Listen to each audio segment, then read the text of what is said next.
On October 6, 1919, 4 days after Woodrow Wilson collapsed in the White House, with the left side of his body paralyzed and the vision gone in one eye, his physician, Carrie T. Grayson, stood before the cabinet and read a single line into the record. The president was a very sick man who needed rest. Grayson did not say stroke. He did not disclose the paralysis. No medical bulletin describing Wilson's actual condition was ever issued. Not that week, not across the 17 months that followed. The file that should exist does not. What survives instead is a private memoir published nearly 2 decades later, in which Edith Wilson gave the arrangement its own name, My Stewardship. For 17 months, she alone decided which papers reached her husband's desk, which visitors reached his bedside, and which questions never reached him at all. On December 5, 1919, when Senators Albert Fall and Gilbert Hitchcock came to test whether the president could still govern, Edith and Grayson propped him upright, hid the paralyzed side beneath blankets, and arranged the room before the door opened. This was not an isolated case. There were 7 of them: Jackson, Johnson, the Roosevelts, Harding, Wilson, Kennedy, Clinton. 7 marriages that helped run the country from inside the house, each on the same hidden labor: concealment. The public version calls each one a romance or a tragedy. The paper trail shows the work. Only once did that work fail completely and within months become public record. What did it cost the other 6 to keep it from failing? Andrew Jackson, 7th President of the United States, married Rachel Donaldson Robards in August 1791 when he was 24 years old and she was believed to be a free woman. For decades, the public version of their marriage held steady. A devoted frontier partnership forged on the Tennessee border that carried Jackson from soldier to statesman with his wife's loyalty never in question. Newspapers and campaign biographers repeated the same portrait well into the 1820s. It was, by every printed account, a settled and admirable union. The gap ran underneath that portrait almost from the beginning. Rachel's divorce from her first husband, Louis Robards, had not actually been finalized when she and Jackson married in 1791. The Virginia legislature had only authorized Robards to sue for divorce, not granted one outright, and the decree did not become final until 1793, when a Kentucky court finally issued it. The delay was not unusual for the period. Divorce in the early republic required a legislative act before any court could act on it, and the process could stall for years between authorization and final decree, especially on the frontier, where court terms were infrequent, and travel between Virginia's seat of government and the Kentucky district could take weeks. Record-keeping in Mercer County followed the same rhythm. Filings, continuances, and rulings entered by hand, in sequence, with no mechanism to notify interested parties elsewhere that a case had finally closed. That lag is precisely why the error passed unnoticed for so long. No clerk was assigned to track it across county lines, and no legal requirement obligated anyone to announce the moment Rachel's status changed from technically married to properly divorced. Jackson and Rachel remarried, this time legally, in January 1794, once the record could be corrected. For 30 years, the correction held. It surfaced again only when Jackson ran for president. During the 1828 campaign, his opponents turned that flawed timeline into a weapon. Charles Hammond, editor of the Cincinnati-based pamphlet Truth's Advocate and Monitor, published Rachel by name as a convicted adulteress, reviving a decades-old technicality as a live scandal timed to the vote.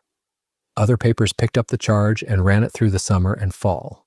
What had been a private, corrected legal matter became, in print, a public verdict on Rachel's character. The attack did not run in one direction. The 1828 race, contested between Jackson and incumbent John Quincy Adams, is documented as one of the most personally vicious presidential campaigns of the era on both sides.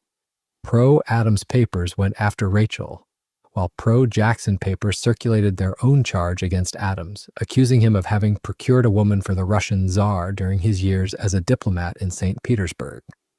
Character assassination, in other words, was not an aberration reserved for Rachel Jackson. It was the standard currency of the partisan press in that election, deployed by operatives on every side who had learned that a private irregularity, aged and forgotten, could be resurrected on command and printed as fact. Rachel Jackson died on December 22, 1828, 6 weeks after her husband's election and roughly 10 weeks before his inauguration, following months of sustained newspaper attacks on her marriage. Jackson never accepted that the timing was coincidental. At her graveside in Nashville, he told mourners that he could forgive those who had attacked him, but never those who had attacked her. A statement recorded by multiple attendees and repeated in Jackson biographies for the next century. In his own later correspondence, he returned to the same accusation in blunter terms, writing of them, his political enemies, and the editors who had done their bidding. As the party responsible for her death, language biographers have cited as evidence that he carried the charge as a settled fact, rather than a grief-stricken suspicion. He carried that accusation into the White House and, by his own later letters, never set it down. The concealment here was not orchestrated by Rachel or by Jackson. It was a legal accident, buried for 30 years by nothing more than time, distance, and the ordinary slowness of frontier courts. What made it dangerous was not the gap itself, but who found it, and when. That distinction, an old private irregularity, resurrected on someone else's schedule, is the shape the next case follows as well, though the woman at its center would do something Rachel Jackson never had the chance to do: manage the exposure herself. Lyndon Baines Johnson, congressman, senator, and later the 36th President of the United States, married Claudia Alta Taylor, known from girlhood as Lady Bird, in 1934. And the marriage lasted until his death in January 1973. The public version, repeated in campaign profiles and later in retrospectives on the Johnson presidency, described a partnership built on Lady Bird's business sense and her unwavering support of her husband's career. The steady wife who managed the money, and the schedule while he managed the ambition. It was, by the account both Johnsons allowed to circulate, a marriage of complementary strengths, not a marriage of secrets. The record kept privately tells a more divided story. The private record centers on Alice Glass, a Virginia society figure, and a prominent presence in Washington political and social circles in her own right, whom Johnson met in 1937 at Longlia, the estate she shared with the newspaper publisher Charles Marsh. Marsh was not a peripheral figure in Johnson's career. He was an early patron and mentor whose backing helped position the young congressman within Texas political and financial networks. The affair between Johnson and Glass began the following year and did not end when Glass eventually married Marsh herself. It continued afterward by letter, a correspondence that biographers have traced across years of Johnson's rise in Washington. Robert Caro's multi-volume biography of Johnson is the standard source historians point to for this thread of the record, tracing the relationship and its documentation at length as a distinct storyline from the financial history that ran alongside it. Lady Bird's own knowledge of the relationship is documented in multiple biographical accounts of the marriage, which describe her as aware of it, and by her own choice, unwilling to let it define the partnership publicly. What was said of the Johnson marriage in public and what was known of it in private were, by design, two different records. The financial record ran on its own separate track, and it was Lady Bird's, not Lyndon's, at least on paper.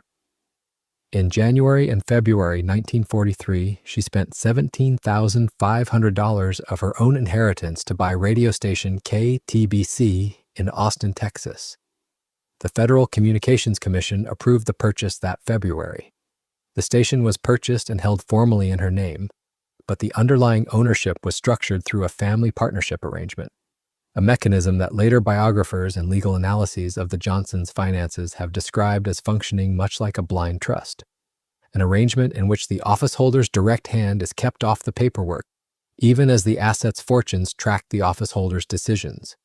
4 months later, in June 1943, an application went in for a power increase, a frequency change, and unlimited broadcast hours, approved by the FCC in July of that same year, while her husband, then a congressman, was on record in Congress arguing against a restructuring that would have curtailed the FCC's own authority.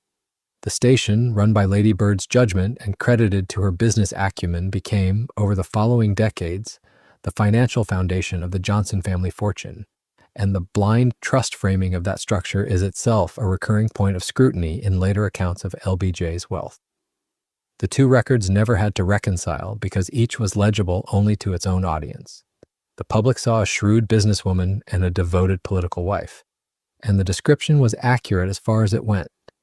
What it omitted was that the identical arrangement, a wife managing a public asset while a husband's private life ran through a separate correspondence, freed the private record from ever needing to surface. Lady Bird's visible competence did not just build the family's wealth, it supplied the cover under which the invisible ledger was allowed to stay invisible. The affair and the letters are documented today in biographies of the Johnson years, Caro's chief among them. KTBC, meanwhile, remained the family's principal financial asset for the rest of both their lives, a fact that was never once treated in public as anything other than what it appeared to be. Where Rachel Jackson's exposure came from an enemy with a printing press, the Johnson case shows something closer to self-management. Concealment achieved not by hiding one record, but by keeping two running in parallel, each doing the work of explaining the marriage so that neither ever had to explain the other. The next marriage on this list would run on the same kind of self-management, but through two separate correspondences instead of two separate ledgers, one of which would stay sealed until the woman who kept it had been dead for 10 years. Franklin Delano Roosevelt married Anna Eleanor Roosevelt on March 17, 1905, in New York City. By the time he entered the White House in March 1933, the marriage had been folded so completely into his political identity that it was difficult for most Americans to describe one without the other. Eleanor Roosevelt held press conferences reserved for women reporters, wrote a syndicated newspaper column, and traveled to coal mines and bread lines in ways no first lady before her had attempted. The public version of the marriage was not merely a happy one. It was presented as the most functional political partnership of the century, a joint enterprise in which two people ran the same office from two different directions. That version was accurate in its account of the work. It was silent on the marriage. In September 1918, Eleanor Roosevelt was unpacking her husband's luggage after his return from a wartime inspection tour of Europe, and found a bundle of letters between Franklin and Lucy Page Mercer, the young woman who had served since 1914 as Eleanor's own social secretary. By Eleanor's later account to her daughter, and by the record left in multiple biographies drawing on family correspondence, the discovery ended the marriage's remaining pretense of romantic intimacy. Divorce was discussed. Sarah Delano Roosevelt, Franklin's mother, intervened. She controlled the family's Hyde Park estate and much of Franklin's inheritance, and she made clear that a divorce would cost him both the money and the political future built on the Roosevelt name. The couple did not divorce. By most biographers' account, Joseph Lashes among the earliest, Blanche Wiesen Cook's the most exhaustively documented, the two remained married as a political and domestic arrangement without resuming a full marital relationship. What replaced it, on Eleanor's side, was not withdrawal, but a second private record of her own. Beginning in 1932, Eleanor Roosevelt carried on a correspondence with Associated Press journalist Lorena Hickok that would run for the next 3 decades, ultimately totaling 2,336 letters. The letters, written in a register far more intimate than anything in Eleanor's public prose, were kept by Hickok for the rest of her life. Hickok's will stipulated that they remain sealed until 10 years after her own death. She died in 1968, and the collection was opened to researchers in May 1978. Neither the Mercer correspondence nor the Hickok correspondence appeared anywhere in the public record of the marriage while either Roosevelt was alive. Nothing in Eleanor's columns referenced it. Franklin's public schedule gave no account of it either. And what the country was told at the time offered no hint that the partnership it admired was, on both sides, running parallel to a life it never saw. The final piece of the record concerns Lucy Mercer directly. She had married Winthrop Rutherford in 1920 and largely disappeared from the Roosevelts' public life for 2 decades. Rutherford died in March 1944.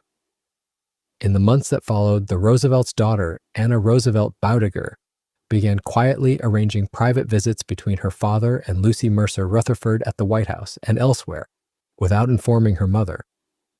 The visits continued into 1945.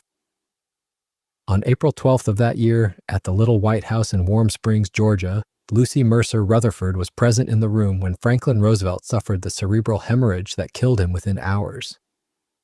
She left Warm Springs before Eleanor Roosevelt arrived. Eleanor, who had been in Washington, learned of her husband's death over the car radio while being driven to the train station. She learned of her daughter's role in arranging the visits only in the days that followed, from members of the household staff and from Anna herself. Eleanor Roosevelt's response to that second discovery is documented in her own later correspondence and in accounts she gave to close friends.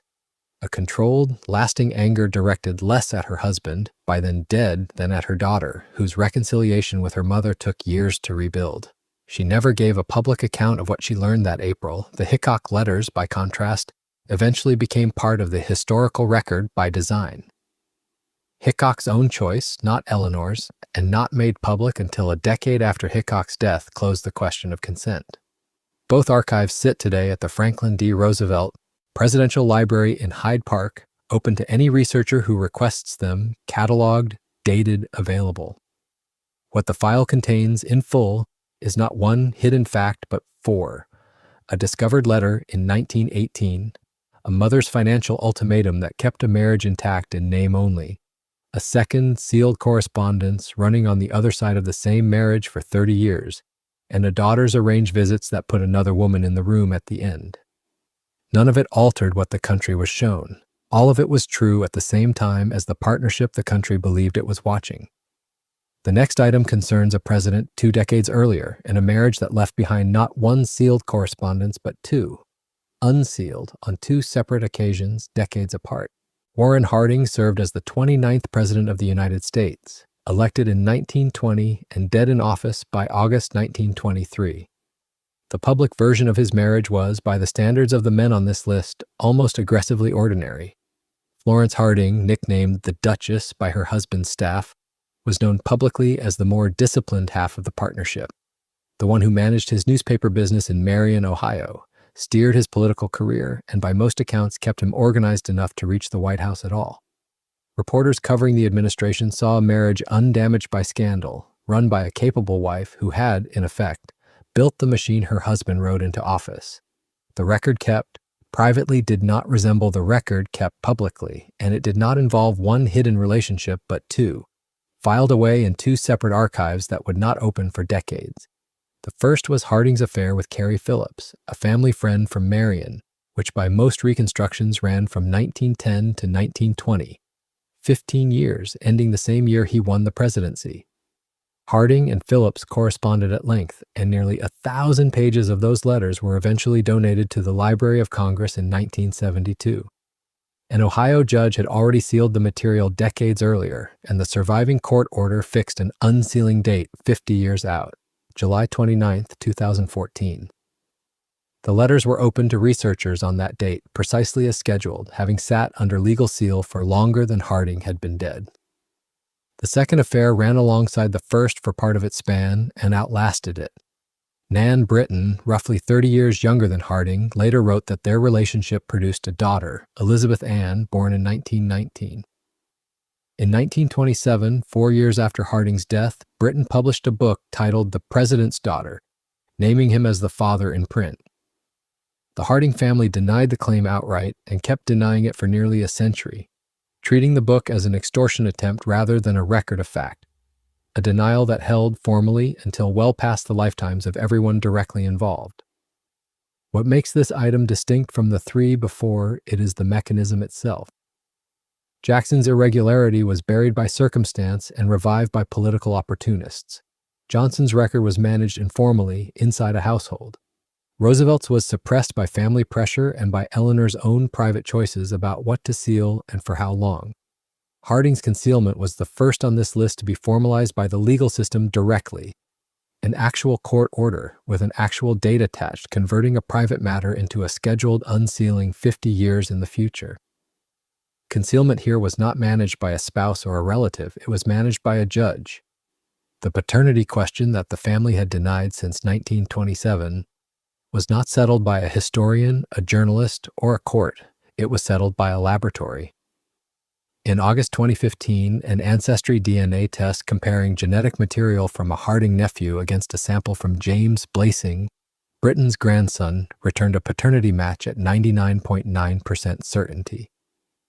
Both archives are now public. the Phillips letters at the Library of Congress, the Britain lineage confirmed in a genetic report filed nearly a century after the affair that produced it. The Duchess had managed the image. The law had managed the letters. Neither outlasted the century. Maître CTA. If this kind of investigation is what you're looking for, subscribe. This channel follows the paper trail, not the press release. This is the case the video opened with. What follows is the full account behind that opening image. The stroke, the staged visit, and the 17 months that the record still cannot fully account for. On October 2, 1919, President Woodrow Wilson collapsed in the bathroom of the White House residence. The stroke paralyzed the left side of his body and left him blind in one eye. He was 62 years old, 17 months from the end of his second term, and by the account of his own physician, in more danger than the country was told. What was said publicly was that the president was resting. Newspapers reported a bout of nervous exhaustion, the residue of an exhausting speaking tour through the West that September. Later bulletins described a man briefly indisposed, recovering on doctor's orders, expected back at his desk within weeks. What was written privately in the memoranda of the men actually inside the sick room described something closer to a president who could not read a full page or sign his own name. The gap between those two versions ran through one man and one woman. Carrie T. Grayson, the Navy surgeon who had been Wilson's personal physician since 1913, told the cabinet on October 6th that the president was stable, a statement true as far as it went, and silent on how much function had actually been lost. Beyond Grayson stood Edith Wilson, the president's wife, who from the first week of October decided alone which documents reached her husband's hand, which visitors reached his room, and which cabinet officers reached him at all. She gave this arrangement a name in her own memoir, published in 1939. She called it My Stewardship. The stewardship was tested most directly on December 5, 1919, when Senators Albert Fall of New Mexico and Gilbert Hitchcock of Nebraska arrived at the White House. The stated purpose of the visit was a briefing on Mexico policy, a matter of genuine business before the Senate that fall. The real purpose, understood by everyone in the room, was to determine whether the President of the United States was still capable of governing, and to report back to a Senate that had begun asking the question openly. Before the two men were shown in, Edith and Grayson propped Wilson up against pillows, arranged the blankets to conceal the paralyzed left side of his body, and placed papers within reach of his working right hand, so that the tableau the senators saw was a president at work rather than a man who had not stood unassisted in 9 weeks. No independent physician examined Wilson that day. No committee was permitted to see him without Edith or Grayson present in the room. No formal record was made of what his condition actually was, only of what Fall and Hitchcock reported afterward, that the president had seemed alert, had spoken clearly on Mexico, and was, in Fall's own words to colleagues, evidently in command of his faculties. Both senators left believing what they had been arranged to believe. The stewardship created a second, quieter casualty. Secretary of State Robert Lansing, cut off from the president and uncertain who, if anyone was making decisions on his behalf, began convening cabinet meetings without Wilson's presence or knowledge, roughly 24 of them over nearly 5 months. When Wilson learned of the meetings in February 1920, apparently from a source outside his own household, he wrote to Lansing accusing him of usurping the authority of the presidency and forced his resignation on February 13, 1920. It was, by any reading of the two men's actual conduct that winter, the same authority Edith Wilson had been exercising without interruption since October, and without anyone forcing her resignation for it. Wilson never fully recovered the capacities he had before October 2, 1919. He served out the remainder of his term from a chair, then a wheelchair, largely on the schedule Edith and Grayson set for him, until Warren Harding's inauguration on March 4, 1921, closed a stewardship that had by then lasted 17 months. No vice president was ever asked to invoke the succession provisions available under the Constitution as it then stood. No Wilson cabinet officer besides Lansing raised the question in writing. The 25th Amendment, which would have given Congress a formal mechanism to test a president's capacity, did not exist until 1967. Drafted in part by lawmakers who cited the Wilson case by name. Historians working from Grayson's own notes, Edith's memoir, and the cabinet correspondence still disagree on a basic point. How many of the decisions issued under Woodrow Wilson's signature during those 17 months were his, and how many were hers? The next marriage on this list built its concealment around a different kind of stagecraft entirely. Not a sick room kept dark, but a myth kept bright. John and Jacqueline Kennedy would give their arrangement a name of its own, Camelot. John Fitzgerald Kennedy became the 35th President of the United States in January 1961, and his wife, Jacqueline Bouvier Kennedy, gave the marriage a name that never appeared on any government document. The word came from Theodore White, who interviewed the widowed Jacqueline for Life magazine in 1963. She told him her husband had liked to play a recording of the Broadway musical Camelot before bed, and White printed the comparison. The retroactive label stuck to the entire administration, and it has outlasted nearly everything else written about the Kennedy years. The public version needed no invention because the images already existed. Jacqueline Kennedy was, by most press accounts of the period, the most photographed wife in the history of the presidency, and the couple's appearances together were staged with a discipline that made the staging invisible. 2 young children, a restored White House interior, a first lady fluent in French and art history. The record shows a marriage presented as the visual center of the administration itself. What was shown left little room for what was not. The gap surfaced formally in 1975 when Judith Campbell, later known as Judith Campbell Exner, testified before the Senate's Church Committee. The panel's formal name was the United States Senate Select Committee to Study Governmental Operations with Respect to Intelligence Activities, chaired by Senator Frank Church of Idaho, and active through 1975 and 1976. Its mandate was broad by design. It had been convened to examine a pattern of intelligence community abuses that included domestic surveillance programs and the CIA's own planning against foreign leaders, material the agency's internal reviewers had already cataloged under the label later made public as the family jewels.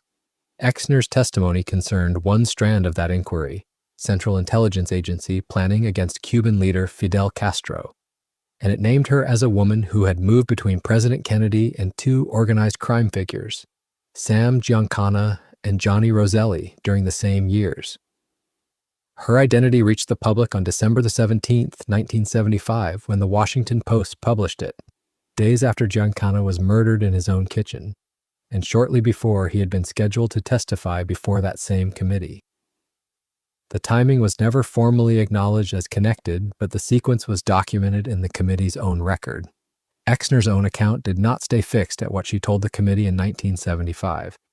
She returned to the story in later decades, most notably in a 1988 interview with People magazine and again in a 1997 interview with Vanity Fair, each time adding detail, including claims about the frequency and nature of her contact with Kennedy, that went beyond what she had stated on the record in 1975.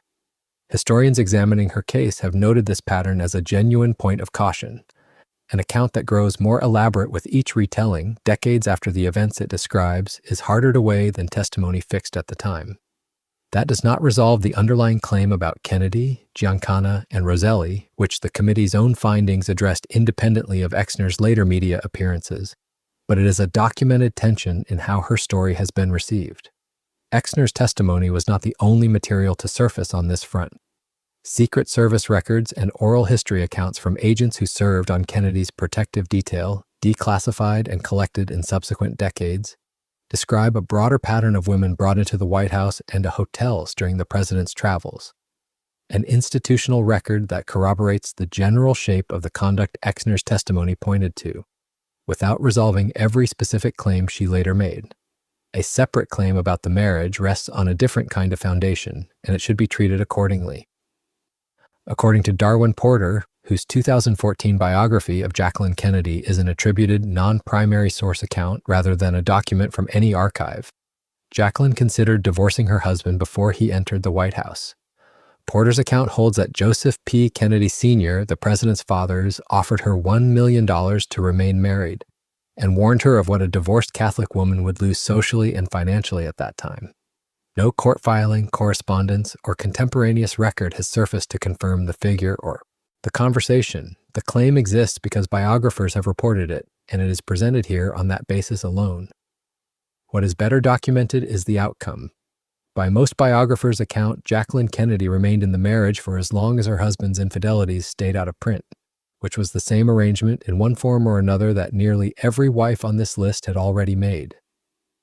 Material bearing on the extent of those infidelities has continued to surface long after Kennedy's death in 1963, most recently through Secret Service oral histories declassified in subsequent decades and through biographers still working the files. The myth was built to last, and by most measures it has. What the file contains has simply taken longer to catch up to it. The next marriage on this list offers no myth to catch up to at all because the concealment did not hold long enough to build one. Bill and Hillary Clinton would run their marriage through the one arrangement on this list where the record was never given the chance to stay sealed. It broke open in real time, on the record, while both of them were still in office to answer for it. The affair ran from 1995 to 1997 between President Bill Clinton and a 22-year-old White House intern named Monica Lewinsky.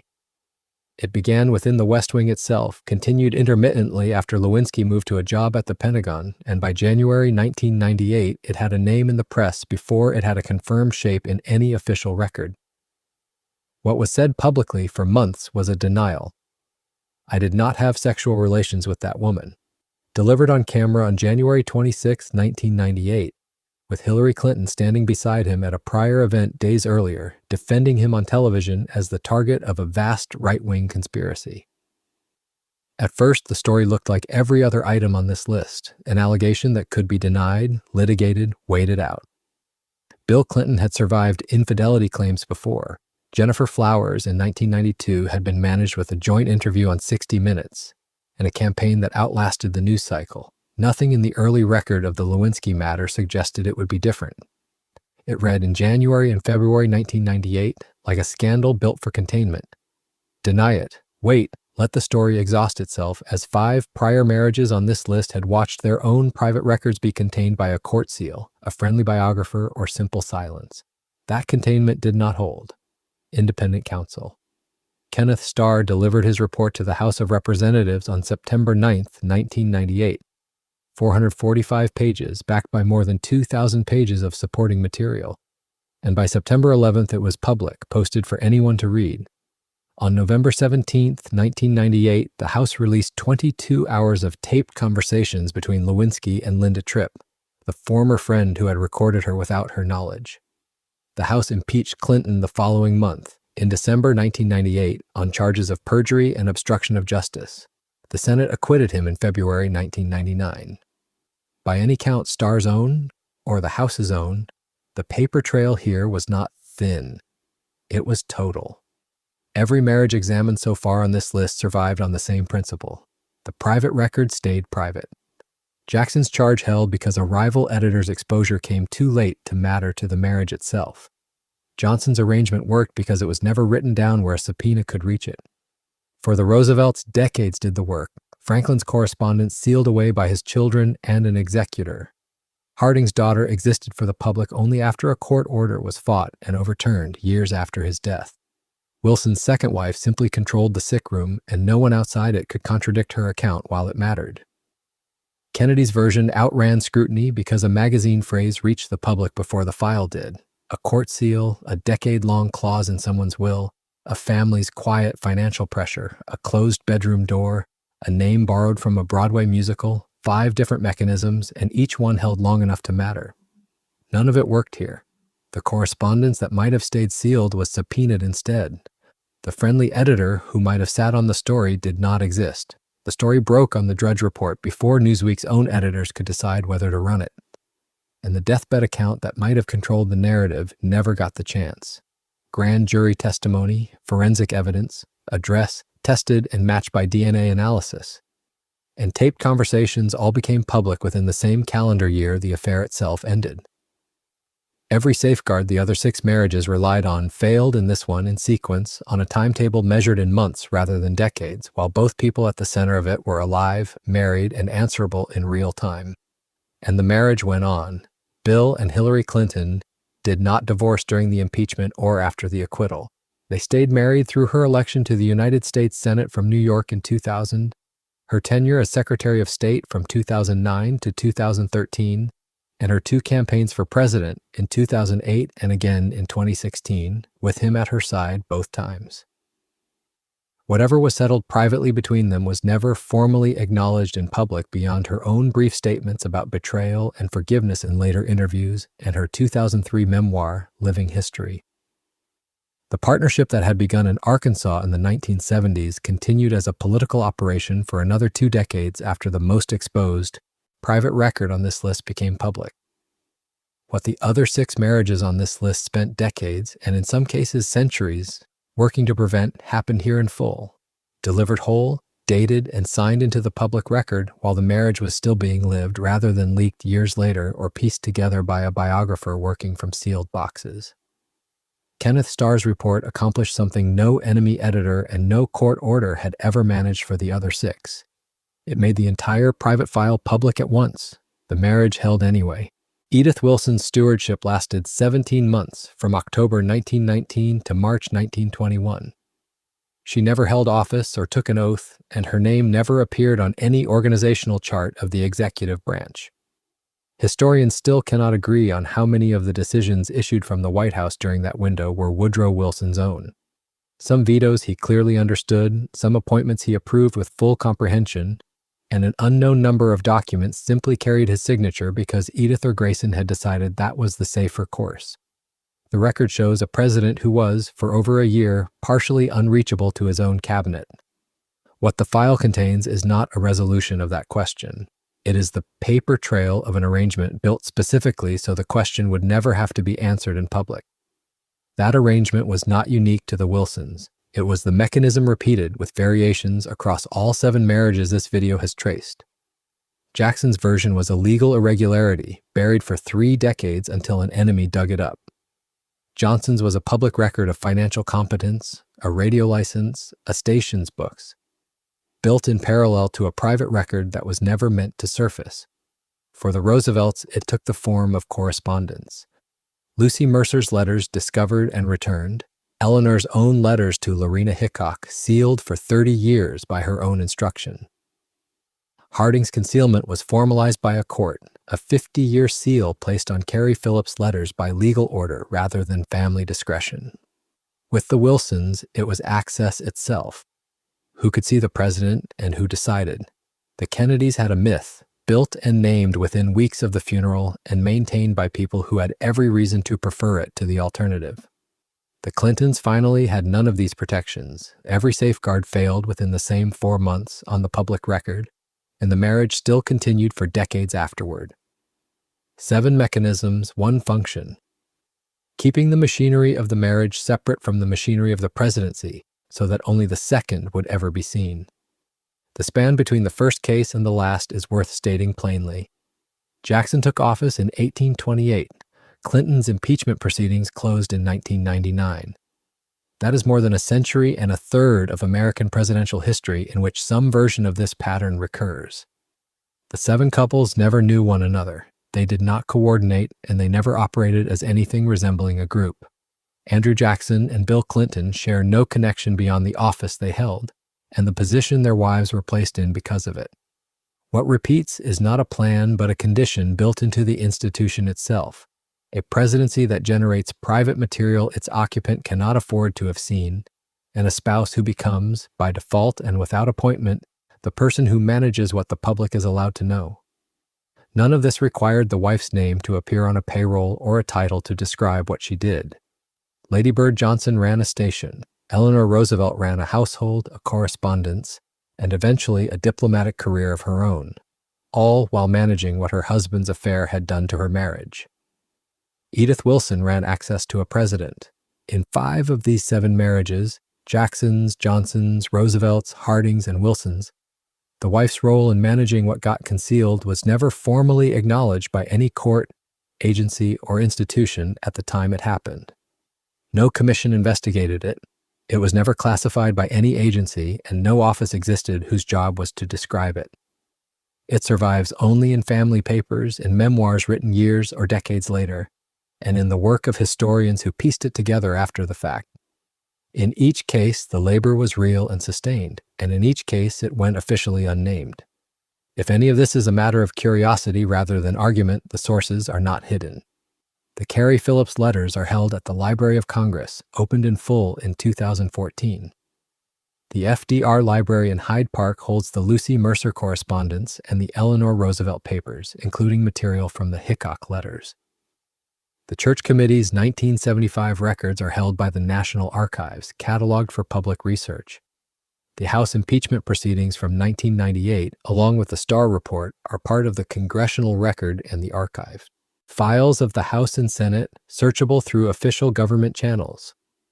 The DNA results confirming Nan Britton's daughter were published in 2015 and are part of the public genealogical record. None of it requires special access.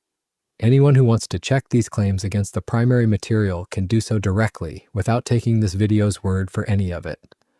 What remains an open question: how much of the presidency any of these 7 men actually ran alone and how much of it their wives quietly carried for them is not one this video will resolve. The documents establish the mechanism. What they do not establish is a verdict, and none is offered here.